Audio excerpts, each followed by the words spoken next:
Agora passamos a palavra ao professor Ricardo Dressler para falar em nome dos alunos da administração e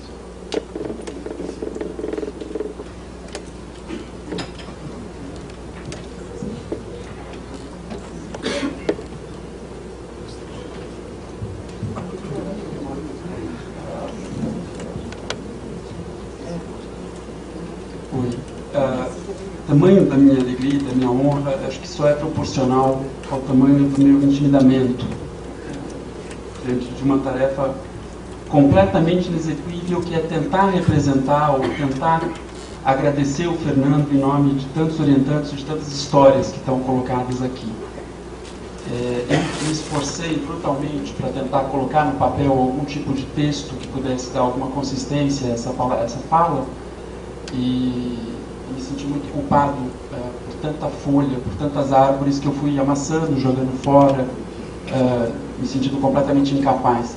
Diferente do Gustavo, eu acho que é uma felicidade muito grande estar aqui no final da mesa, né, depois de tanta coisa ter sido dita, o que me poupa disso. Só não é bom falar depois de você.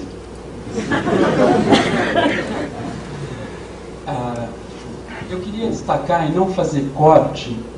Na minha visão, eu respeito e eu concordo em vários pontos com várias falas que foram feitas aqui, mas eu acho que tem um ponto que integra a obra do Fernando o tempo inteiro. Integra a obra enquanto texto, enquanto pesquisador, enquanto profissional e também enquanto pessoa. Que quem me deu esse mote no meio de tanta dificuldade de descobrir o que falar aqui foi o Rafael. O Rafael lembrou isso há 2 anos atrás, quando a gente começava a falar sobre alguma homenagem desse tipo, e a Esther conseguiu dar cabo disso, né? Conseguiu organizar uma noite como essa, que se eu tivesse alguma coisa para dizer seria do Fernando como um humano nas organizações.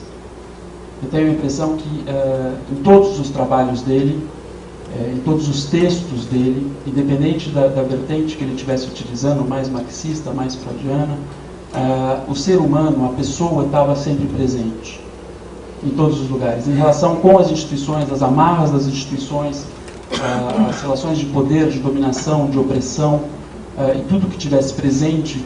No fundo, eu sempre li o trabalho do Fernando como essa espécie de ode ao ser humano, aos sentimentos humanos e às relações todas que ele foi capaz de desenvolver e de construir durante a sua trajetória.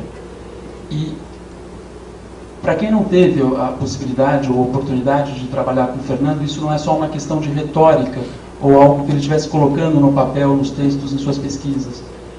A sensação que eu tenho, a hora que eu tentei conversar com outros ex-orientandos do Fernando, ex-alunos do Fernando, gente que trabalhou com ele, isso era a essência da pesquisa, no meu olhar, e a essência do trato dele com quem ele estivesse trabalhando. A relação de orientador orientando, a relação de professor-aluno, ela sempre transcendeu, né, a hora que tem essa brincadeira que ele espera tanta humildade de um orientando, a postura dele é sempre de uma humildade muito grande.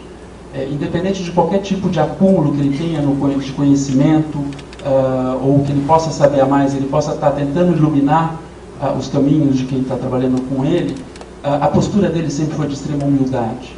Humildade em tratar a pesquisa, em tratar o saber, em tratar a academia como um jogo extremamente lúdico de descoberta e de redescoberta. E a partir do momento que se acumulava, que se chegava a alguma conclusão, era como que se falasse assim: legal, então isso deixa agora para cá e vamos começar tudo de novo. Não importasse quem estivesse chegando para estar trabalhando com ele. Ele sempre tratou de igual para igual e numa busca quase que desenfreada, constantemente, de efetivar uma relação de alteridade que é essencial nessa construção do conhecimento.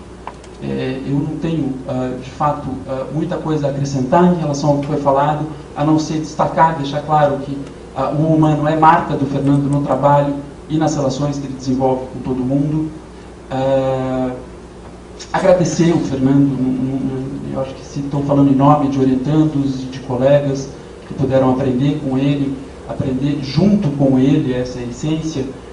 Agradecer pelo Fernando existir, né? Eu acho que só o fato do Fernando existir, independente da profissão que ele tivesse seguido, já era digno de muito agradecimento, porque é uma pessoa nessa relação de empatia onde se aprende muito, e por ser, né, de fato, quem é.